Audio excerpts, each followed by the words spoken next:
This is a frontier city, a gateway between England and Scotland. Its past is a symbol of the mighty Roman Empire. Its coal helped build a city to rival London in its wealth and grandeur. Its inventors pushed forward the Industrial Revolution and changed the world forever. And it's come back from hard times to be reborn as a thoroughly modern city. This is Newcastle. Newcastle is a city of invention and reinvention, the birthplace of the light bulb, cheap electricity, and the fastest ships in the world. Our journey through its rich history will take us from its beginnings as England's northernmost fortress through to its heyday as the heartland of Victorian ingenuity, and from the brutal decline of its shipyards and factories to its glittering regeneration. Newcastle is a fighting city, a city to be reckoned with.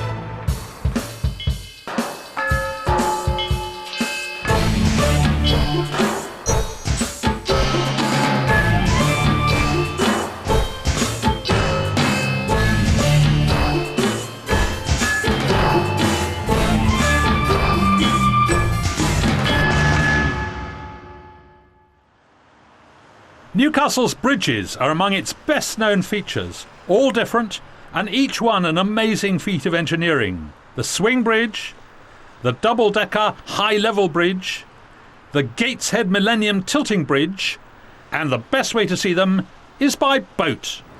There are 7 bridges across the Tyne between Newcastle on the north side and Gateshead on the south, and they're all well known, but the most famous is the Tyne Bridge. It's a real symbol of Newcastle's pride and engineering ingenuity.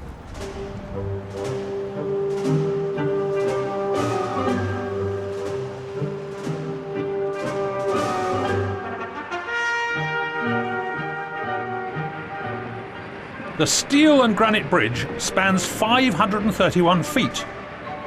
The builders risked their lives high above the waters of the Tyne. Geordies, that's people who were born around here, like to claim that the Sydney Harbour Bridge in Australia was copied from the Tyne Bridge. But I'm sorry, that's not true. It was the other way round. But because this is smaller, it was finished first. The bridge was completed and opened in 1928 by King George and Queen Mary. They were the first to cross it.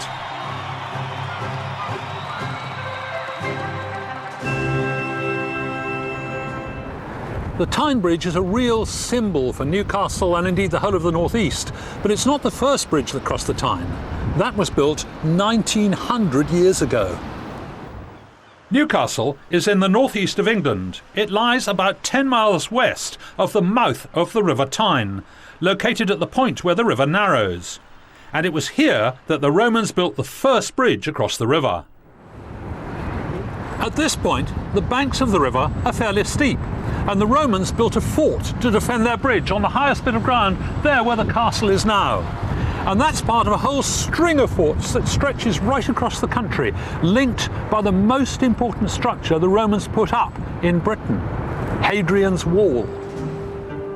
The wall was built by the Roman Emperor Hadrian and runs for a massive 80 miles across the width of England, separating the Roman occupiers in the south from the barbarians in the north.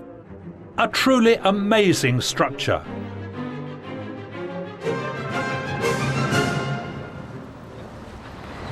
This is Wall's End, the end of Hadrian's Wall. It's still 6 miles to the North Sea, but the Romans reckoned the barbarians wouldn't be able to swim the river down here, so they stopped building and put a fort there, and the remains are still there. It's called Segedunum, and it's about 200 yards inland. But right on the edge of the water here is the remains, rather newer remains, of Newcastle's greatest industry, shipbuilding. This is the Swan Hunter shipyard. In its 130-year history, they've built more than 1,600 vessels, including oil tankers, icebreakers, destroyers, submarines, cargo vessels, and floating docks. A really remarkable record. Shipbuilding was a source of national pride, and Swan Hunter was the best-known shipyard in the country. In its heyday, the works covered nearly 80 acres and thronged with 45,000 workers who were housed in terraces that led down to the shipyard. In 1903, they launched the Carpathia, which picked up survivors from the Titanic disaster in 1912. And in 1906, they launched the Mauretania, which for 22 years held the blue riband for the fastest ever crossing of the Atlantic. The Mauretania was the largest passenger ship ever built on the Tyne, but her speed came from her revolutionary engines. I've come to Newcastle's Discovery Museum to find out more. The Mauretania was powered by an entirely new sort of engine, a steam turbine, which was invented here in Newcastle in 1884 by Charles Parsons. The first one he made was, well, it was only generating 7.5 kilowatts, that's enough for about 3 kettles, but he went on to make bigger ones, including this one here, which was 1899. This generated 500 kilowatts, enough for a whole street. Let me show you how it worked. The high pressure steam would come out of this hole here, which of course couldn't escape because this lid was bolted down tight onto it. So the only way it could get out was by going through these slits here, and that meant that the steam was forced to go downwards, and that meant that pushed the shaft round the other way. And once it had gone through these slits, it had to go through these slits and these and these and all the way along the shaft until it's going faster and faster. And with an electric generator at the end, it generates those 500 kilowatts. Well, since then, they've got bigger and bigger, and today it is vast steam turbines that generate 80% of the world's electricity. Let me show you the principle. I'm going to use this kettle to generate steam, and the steam will go up the spout, along the rubber tubing, out through this nozzle, and hit these little metal cups on the wheels, spinning it round. And at the end of this shaft there is a little generator which will generate electricity and light up this vast red light bulb here. So let's see if it works. I'll just plug in my kettle. I'm going to stand back because this is high pressure steam and I don't particularly want to get squirted with it. And now there's steam coming out, and I'll give it a little flick to start it. Look at that! Fantastic! Going at huge speed, and is the bulb? The bulb's alight! Look! Look, glowing like mad. That's probably enough to power a whole street. And that is the principle of Charles Parsons' steam turbine.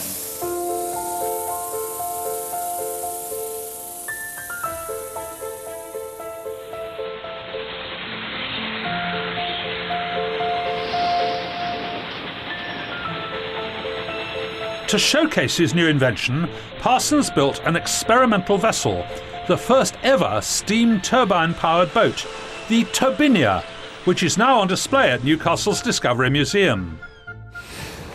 In 1897, Turbinia was the fastest ship in the world, and I'm going to meet someone to be shown round. Ian Whitehead is Keeper of Maritime History for Tyne and Wear Museums. Ian, where did Parsons travel on the boat, yeah? Parsons would have stood roughly where you're standing now. Oh, I see. And he'd be looking after whoever's driving the engine. Yes, he'd keep his eye on the pressure gauges for the 3 turbines and for the condenser and the main valves here as well, so he could keep good control of what was going on in the engine room. And presumably shouting at the poor bloke standing here. Yes, there'd be somebody else who was the scapegoat. The under-engineer yes. working there. How fast did she actually go?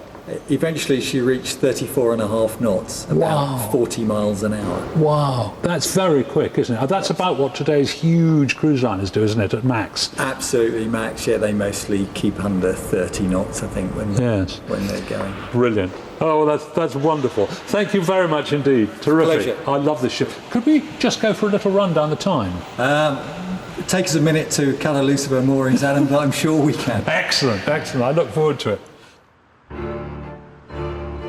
The River Tyne was Newcastle's lifeline. The quayside saw brisk trade in leather, fish and glass.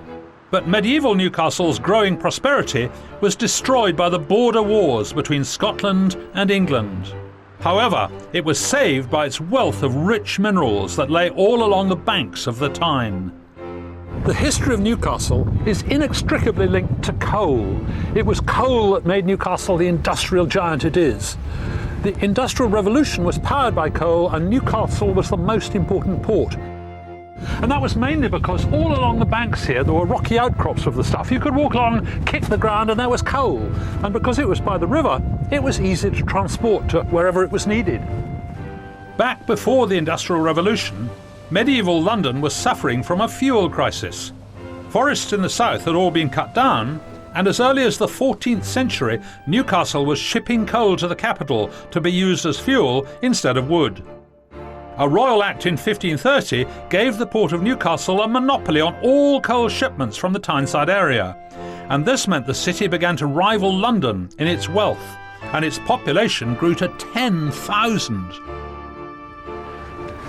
The words coal and Newcastle go together like fish and chips.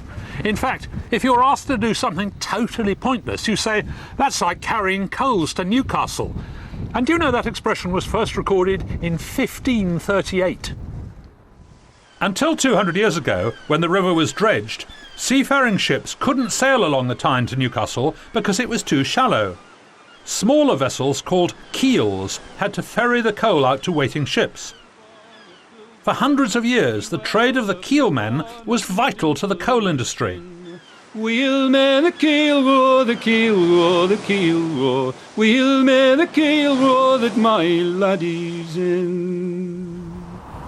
But in the middle of the 18th century, the river commissioners decided to improve the river so that big ships could get further inland.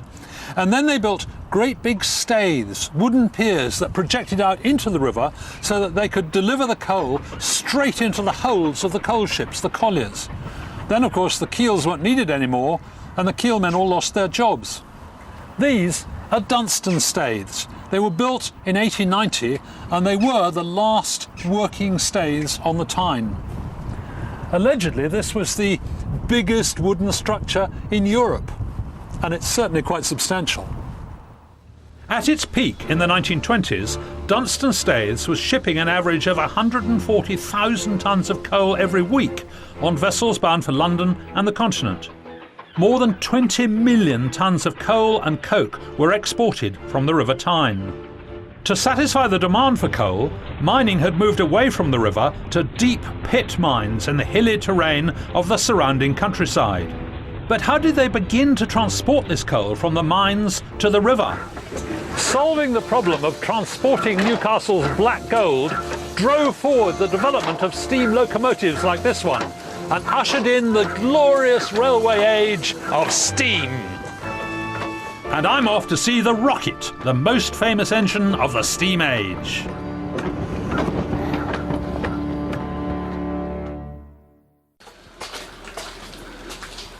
I've come to Beamish Museum to find out about Newcastle's black gold. This is the stuff that Newcastle was built on, coal. In fact, it was literally coming out of the ground, so it was easy to shovel it into baskets on the banks of the Tyne and straight onto ships to take off to London, or anyone who wanted it. But unfortunately, the demand grew, and they had to mine further underground and further inland. So how on earth were they going to get all this heavy stuff to the banks of the Tyne?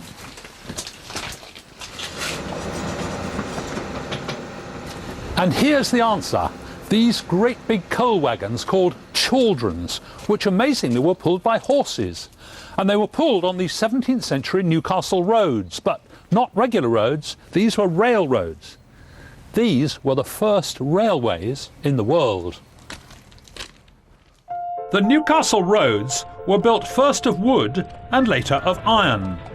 With demand increasing for coal, the need for a more efficient means of transport than the horse and cart led to a technological innovation that would change the world. Steam engines were first used in the coalfields as colliery winding engines. They hauled the coal from the seams in the pits to the surface. Later, these static steam engines were set up at the end of the rail lines, where they hauled the coal wagons along the rails using strong wire rope. Locomotives, or steam engines on wheels, were a natural progression from these stationary machines. This is Puffing Billy, which was originally built in 1813. The curator of transport at Beamish Museum is Paul Jarman. So this is Puffing Billy. That's right. Presumably because it made a terrific noise when going along. That's one of the theories. The other rather crueler one was that its designer, Headley, had asthma, so when he walked along, William Headley, he puffed and wheezed. Oh, that's rather unfortunate. So is it he or she? Well, it was actually called Jane, so it has something of an identity crisis. We tend to refer to him or her as Billy. It's kind of doesn't really matter. Oh, right, OK. This is not the real thing, right? This is a replica. It is. It's about 3 years old now. Right. And going well? It runs very, very well. It's exceeded our expectations, given the age it comes from. Right, yes. So this was just making money, rather than using ponies or something. That's right. This was cheaper to pull coal wagons. You could pull more, you could move them quicker, and at the time of the Napoleonic Wars, you've got to remember there was a shortage of horses and fodder. So it was purely kind of a bottom line profit exercise. Right. So this beast never pulled a passenger? Not officially. Right.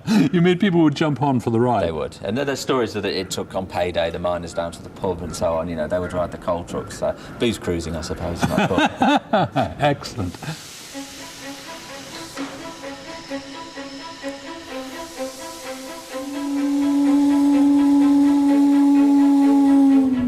One man everyone associates with locomotives is George Stephenson. He came from a poor working-class family in the village of Wylam, about 9 miles west of Newcastle, but became one of the world's most famous engineers. I'm taking a ride on one of George's most famous engines. George was gripped by railway fever, and it turned out that his engine designs were efficient and reliable. And this is one of his. Well, it's a replica. This is a replica of Locomotion, which was built in 1825 to pull trains on the Stockton and Darlington Railway, which was the world's first steam-powered railway. It was actually mainly built to carry coal, but they also stuck a few passenger seats on, and it was a tremendous success. At the opening of the Stockton and Darlington Railway, passengers cheered wildly and people followed on horse-drawn carriages, all amazed at the extraordinary fiery iron horse.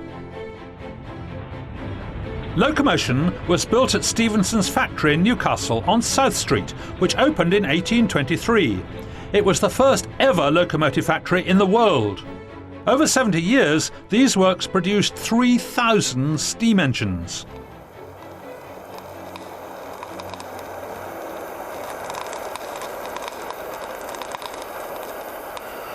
This is Rocket, arguably the most famous steam locomotive of all time, built by George's son Robert Stephenson in these very works. This is the very spot where the engine was built. And this, of course, is not the real thing, this is just a model. And she was leading edge technology. And let me explain why.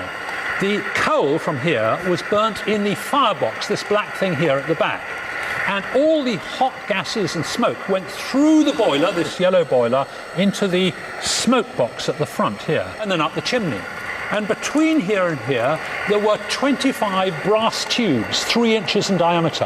And it was because of all that large number of brass tubes and the big total surface area that the heat was transferred very efficiently into the water and made masses of steam pressure. And that was why Rocket was the fastest and most efficient steam engine in the world. Absolutely leading edge technology. Let me turn up the juice a little bit and see if she'll go. Come on, old girl. Look at that. She would do 30 miles an hour. An unheard of speed in those days.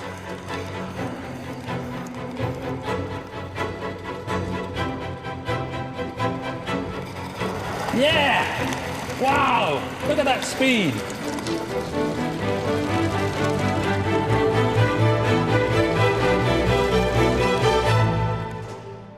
George had such faith in his son that he made Robert a managing partner in charge of the works at just 19 years old, the youngest managing partner in the country.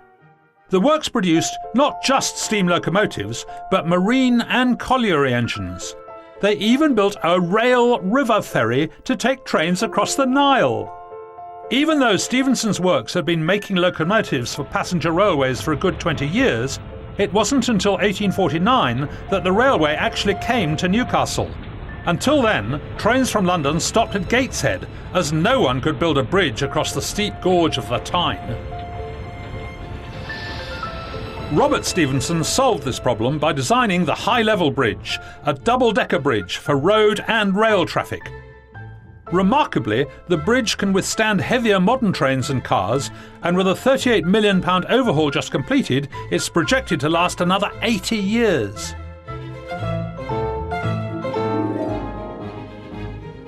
George and Robert Stephenson lived in a confident and ambitious time, a dawning of a new age that was to see Newcastle become a world leader in technology, in locomotives, shipbuilding and steam turbines. It didn't stop there, though. One man whose name is synonymous with Newcastle's industrial heyday is Lord William Armstrong. Armstrong's family used to joke that he had water on the brain, but actually that wasn't far from the truth. Water and a fishing trip gave him an idea that would change not only Newcastle, but the entire world.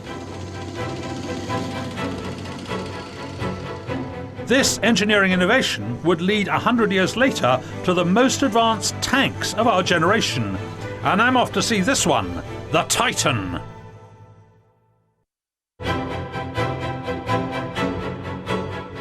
Newcastle was at the forefront of building hydraulic cranes that could lift impossible weights and guns that revolutionised warfare. It's amazing to think that all that came about from a spot of fishing, because it was while he was fishing that the great Newcastle industrialist William Armstrong had a brilliant idea, an idea so good it made him rich and famous, and it changed the world. Do you know, I almost caught a big one now, almost. His father made him become a lawyer, but he was much more interested in science and engineering, and he was especially fascinated by the power of water. He was out fishing one day when he saw a water wheel in action. It was supplying power to a marble quarry, and he realised it was incredibly inefficient because the water was sort of sploshing over the top and much of the power was being wasted. So when he got back to Newcastle, he designed a rotary engine when the whole stream was contained in a tube, and that meant he could use all the energy. But nobody was very interested in that, so he designed another engine, this time using pistons in cylinders. And then he could make a crane. And I've got one here. This is an early prototype of Armstrong's crane. I've got two syringes here, one thin one and one fat one. In fact, this one has about half as much water in it as that one. And what I'm going to do is to push on my finger to push the water out of this into that one. And because that one's much fatter, all this water will only open that one up about halfway, but it'll multiply the force. If I push with 1 kilogram here, it'll push up with 2 kilograms there. And with one finger, I can lift a car. Just watch this. In it goes. You'll see the water going up into the big syringe and the car sailing into the air. And it was said that Armstrong's hydraulic cranes allowed people to lift things that were hitherto thought to be unmovable. Because they could unload ships much faster, Armstrong's cranes were installed all along the quayside. His success meant that he could resign from the law practice and set up his own factory. In 1847, he bought 5½ acres of land alongside the river at Elsick, west of the centre of Newcastle. Soon after, in 1854, Armstrong read about the problems the British Army were facing in the Crimean War in moving their heavy field guns.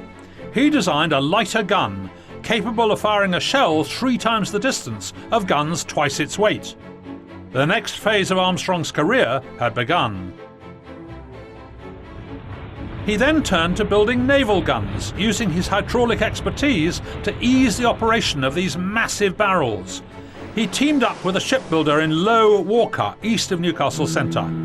The warships were built there, and then Armstrong fitted them out with guns. For a long time, Newcastle was the only place in the world that could build and arm a warship. But there was a bit of a problem. The ships were coming from Low Walker, which is down that way towards the sea, but they couldn't get upriver towards his factory because there was a low bridge in the way. Only flat-bottomed keels could carry goods under the low stone arches of the Georgian Bridge, nowhere near big enough for the entrepreneurial Armstrong's needs. I'm standing where that low bridge used to be, and yes, it's still low. But watch this.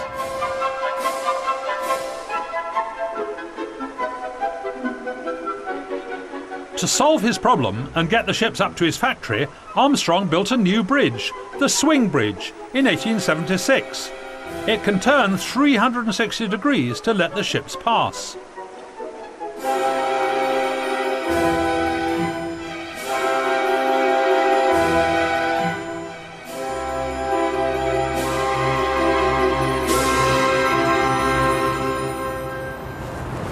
Hello, George.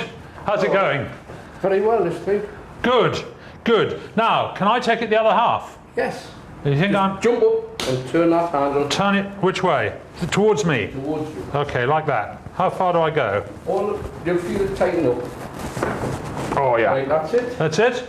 We're moving. Yeah. And How heavy is this bridge? about 1,200 tons. 1,200 tons. And it's like that with water. Fantastic. So when do I stop? When we get to the Tyne Bridge Tower, Yes. you put it back to this mark here. Right. And it'll just coast all the rest of the way. We'll find out. So about now. Now? Yeah. The idea is not to let it stop. If we let it stop, then we've got to put a lot more power. Okay. If we can keep it moving. It's floating quite nicely now, so it's got the width of the roadway to go. Another tiny tweak? Or is Yes. that right?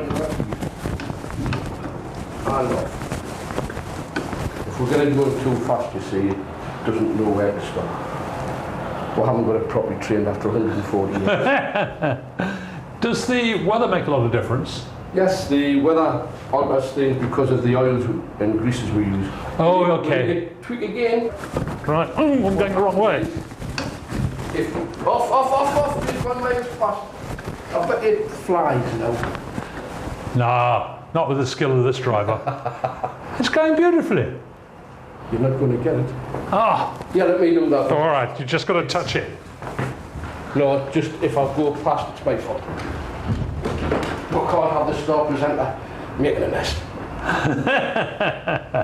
Well, that's brilliant, George. Thanks very much indeed. It's a pleasure. My pleasure. Armstrong used his hydraulic genius to invent this swing bridge, and the whole thing is driven by water. I'll show you roughly how it works. I've got this high-tech bit of equipment here to switch the water on. And it comes from a hydraulic accumulator, which is actually under there. We can't see it, it's down there. And it consists of a 60-ton weight on top of a piston compressing the water to 600 pounds per square inch. That's terrifically high pressure. So the high pressure water then comes along this wonderful brass pipe, along to this set of hydraulic rams. And you'll see there are 3 of them, and they're operating exactly out of phase, so one is always pushing. So this is pushing, the end one's pushing, and then the middle one. Push, push, push. Always one of them pushing. So you get wonderful, steady rotating movement.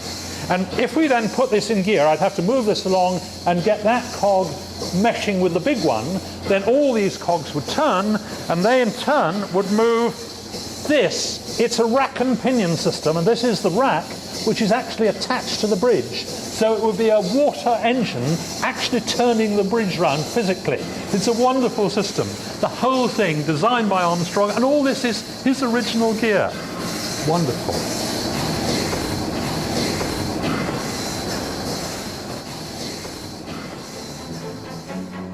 In the early years of the 20th century, Armstrong's company dominated arms manufacture, supplying countries all over the world. They even built the Japanese fleet that defeated the Russians in the War of 1905. Elswick Works was crucial to Britain's industrial economy and employed 60,000 people. A whole community grew around the terraces that were built to house the workers, with a pub on every corner. But for himself, Armstrong created somewhere quite different to live, the most modern house in the world. I've come to Cragside, which Armstrong bought in the 1860s as a fishing lodge. He came here for his holidays. Eventually he moved and lived here, And he extended the house again and again and again, and also used it as the basis for all his scientific and engineering experiments, until it became the most technologically advanced house in the world. The house had all sorts of modern conveniences, even, guess what, a dishwasher.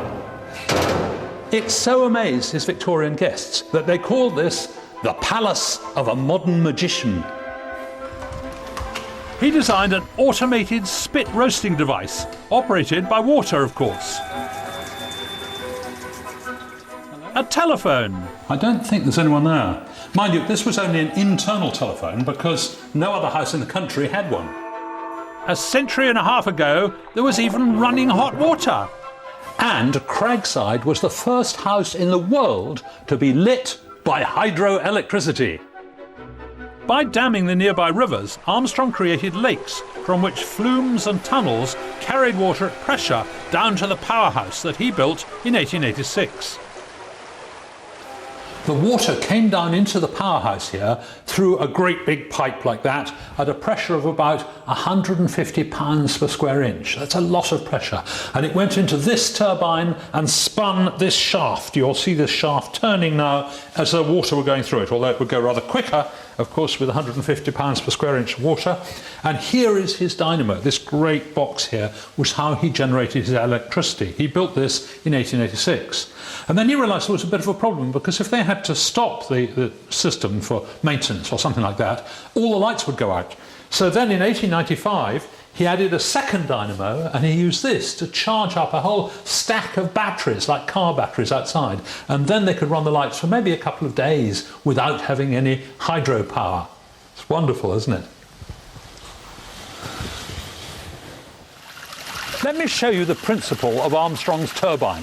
He took water from the lakes up in the hills and brought it down through pipes and drove a wheel, a bit like this water wheel I've got here. And this is going to drive this shaft, and that will spin this belt, and that will turn the dynamo and generate electricity and light up this colossal light bulb here. 1, 2, 3, go. There it goes. And look, the light bulb's coming on. We're generating hydroelectricity, just like Armstrong did 130 years ago, or whatever it was. Fantastic. We could easily light the whole house with that. Immense power of the water generating electricity. It's exactly the same principle as Charles Parsons' steam turbine. And you can see where Parsons must have got the idea from. It's just that high pressure steam carries a lot more oomph than water.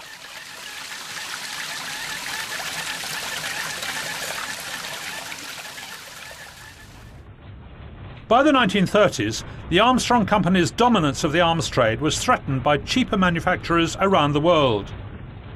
With reduced orders, jobs were lost, and within 50 years the workforce shrank from over 60,000 to a mere 700.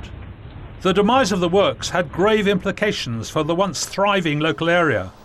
In the 1960s, there were slum clearance programs. Terraces were demolished, the community disappeared, and high-rises were built in their place. Today, business parks have replaced Armstrong's mile-long works, but one factory carries on his legacy. They make tanks here like this Challenger 2, right on the site of Armstrong's old works. Drive on, drive on!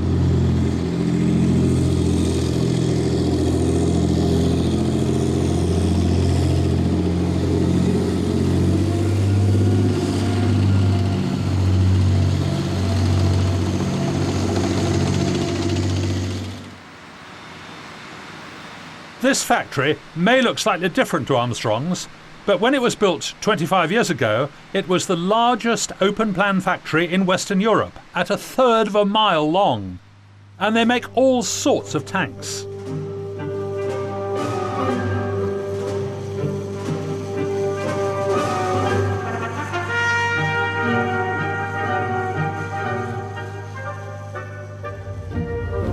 Isn't that fantastic? This is the Titan tank. It can lay a bridge in less than 2 minutes. It's the fastest bridge layer in the world. And look, it's 34 metres long.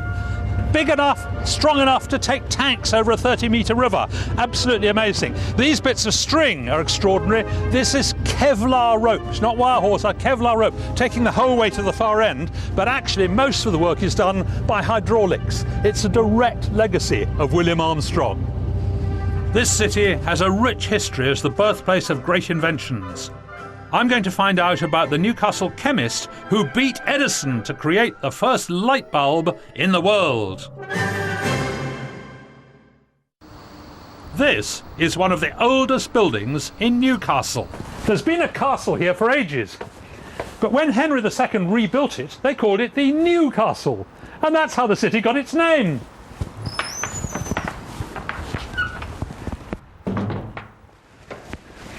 The walls of this castle are solid stone, and some of them are 18 feet thick. You wouldn't have thought it could be threatened, would you? And yet, the castle was almost destroyed in the name of progress. The man who really knows about this castle is historian David Simpson. David, what happened to the castle? Well, in the 1300s, they built some town walls around the old town of Newcastle, and they included the castle, but the castle wasn't part of those defensive walls, so it was kind of stranded in the middle of the town. And useless. Yeah, it became redundant. And what happened next? Well, in 1400, Newcastle was made a county in its own right, but the castle and the immediate area around it, called the Castle Garth, remained part of the county of Northumberland, so it fell under a separate jurisdiction, and lots of dodgy things started to happen. For example, criminals would start to take refuge in the area immediately around the castle because they were outside of the jurisdiction of the town. What happened when the railway came? Well, the railways arrived in the 1840s, bringing the railway from London to Edinburgh right through Newcastle, and amazingly it cut right through the castle. It separated the keep from the Blackgate, the two best parts of the castle, but still it spoils the continuity of the building. And did the railway make a big difference to the city? Yes, it changed the whole focus of the city because the medieval town of Newcastle was situated on the quayside, down by the river. But then from the 1840s, the high-level bridge brought the city onto a new level, if you like, because then we had the development of the magnificent streets like Granger Street and Grey Street in the Granger town area of the city that we can still see today. This is Grey Street, one of the main thoroughfares of Granger's new centre, and described by Pevsner as one of the finest streets in England. This is Granger Town. In the 1830s, Richard Granger, a Newcastle builder and developer, saw an opportunity to create a new, grand and elegant heart to the town centre. It was a visionary scheme which transformed Newcastle, and its architecture has become known nationally as Tyneside Classical. And at the very centre of Granger Town there's a wonderful monument in honour of Charles Earl Grey. He was the chap who forced through the Reform Act of 1832 and also had some tea named after him, Earl Grey. I guess I'd better go up there. This monument was built 6 years after Earl Grey's bill reformed parliamentary elections and commemorates Newcastle's pride in this political legacy.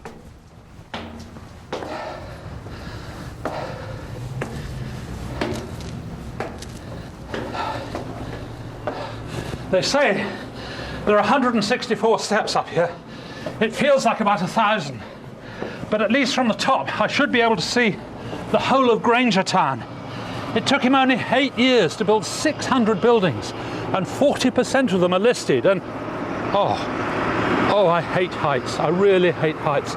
But at least from up here, you can see the elegant layout of Granger Town. Wow. Wow.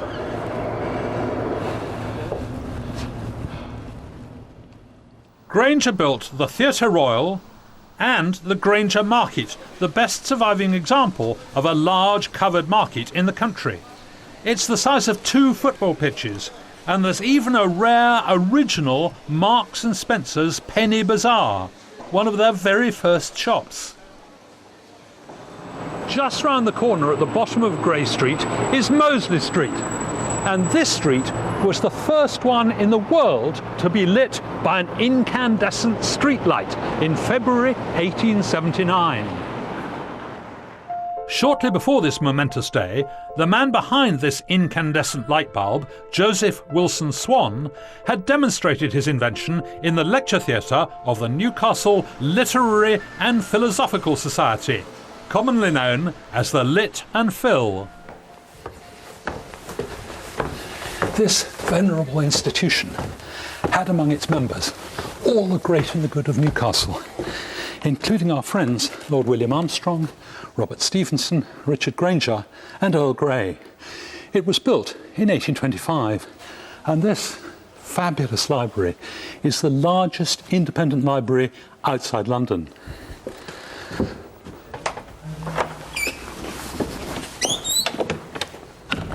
The American inventor Thomas Alva Edison is usually credited with the invention of the light bulb, but actually he was beaten to it by Joseph Wilson Swan.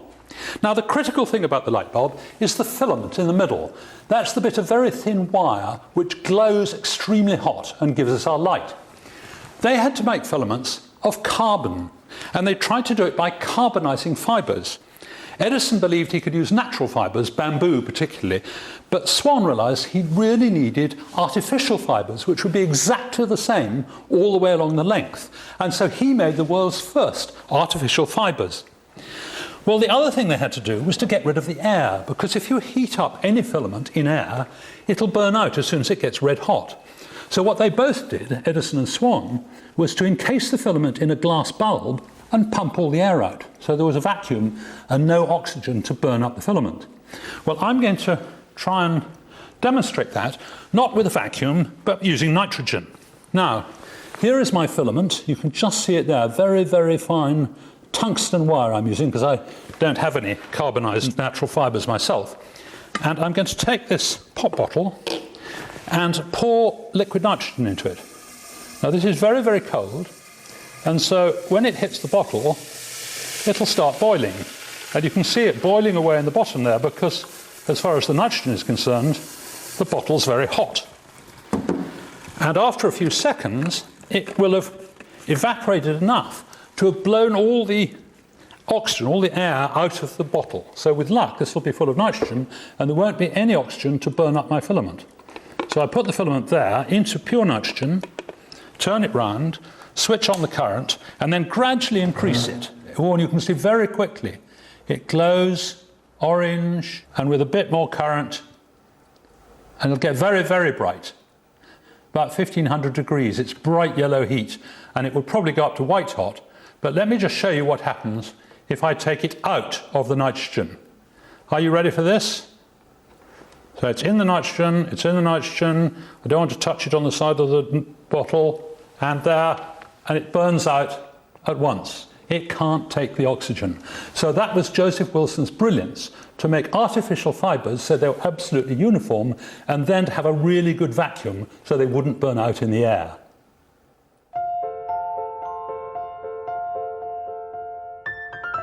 Newcastle a century ago was wealthy and prosperous.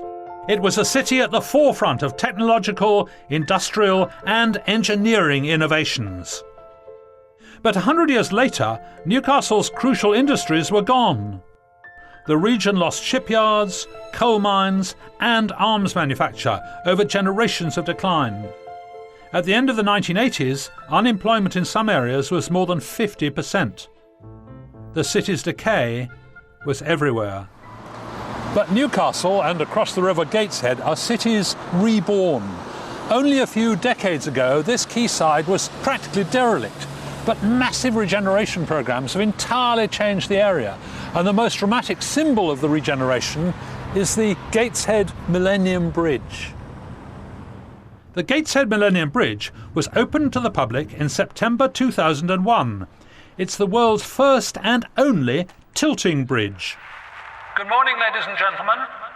Welcome to Gateshead Millennium Bridge. We're going to open the bridge in a few minutes, so please clear the bridge. Please clear the bridge. Thank you. That ought to shift them.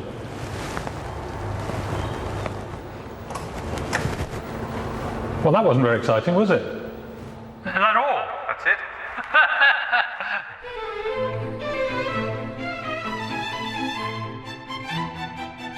The structure is one solid piece, and when it moves, the arch operates as a counterweight to the bridge.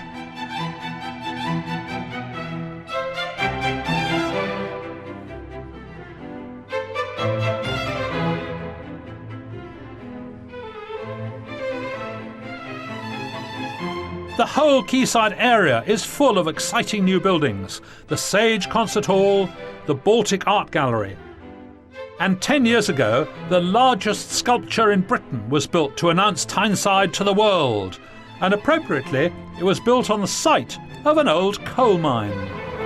The Angel of the North in Gateshead was created by sculptor Anthony Gormley, and it's one of the most viewed pieces of artwork in the world because it's seen by 90,000 drivers on the A1 every day. That's 33 million a year. It's 20 metres high and its wingspan is a massive 54 metres. Wonderful.